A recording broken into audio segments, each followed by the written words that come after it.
ನಮಸ್ತೆ. ನಾನು ಜಯಮೂರ್ತಿ, ಇಟಲಿಯ ಕನ್ನಡ ಸಂಘದ ಕಾರ್ಯದರ್ಶಿ. ಈ ದಿನ ನನಗೆ ತುಂಬ ಸಂತೋಷವಾಗುತ್ತಿದೆ. ಏಕೆಂದರೆ ನಮ್ಮ ರೇಡಿಯೋ 10 ವರ್ಷ ತುಂಬಿ ಸಂತಸವಾಗಿ ನಡೆಯುತ್ತಿದೆ. ಹೌದು, ಎಷ್ಟೇ ವಿಡಿಯೋ, ಯೂಟ್ಯೂಬ್, ದೂರದರ್ಶನ ಇದ್ದರೂ ರೇಡಿಯೋ ತನ್ನ ಹಿರಿಯ ಸ್ಥಾನವನ್ನು ವಿಶ್ವದಲ್ಲಿ ಗಳಿಸಿದೆ.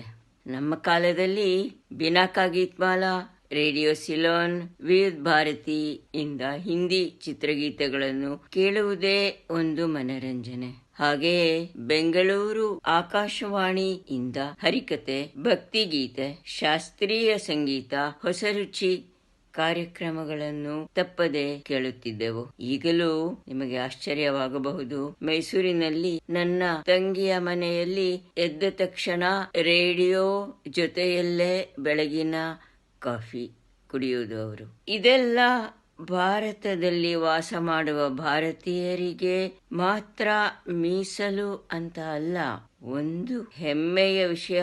ಇದೇ ದಾರಿಯಲ್ಲಿ ಒಂದು ಹೆಜ್ಜೆ ಮುಂದಿಟ್ಟು ನಮ್ಮ ರೇಡಿಯೋ 1 ದಶಕದಿಂದ ಅನಿವಾಸಿಗಳಿಗೆ ಕನ್ನಡ ಹಾಡುಗಳನ್ನು ಅಂತರ್ಜಾಲದ ಮೂಲಕ ಕೇಳಿ ನಲಿಯುವ ಅವಕಾಶ ಒದಗಿಸಿದೆ.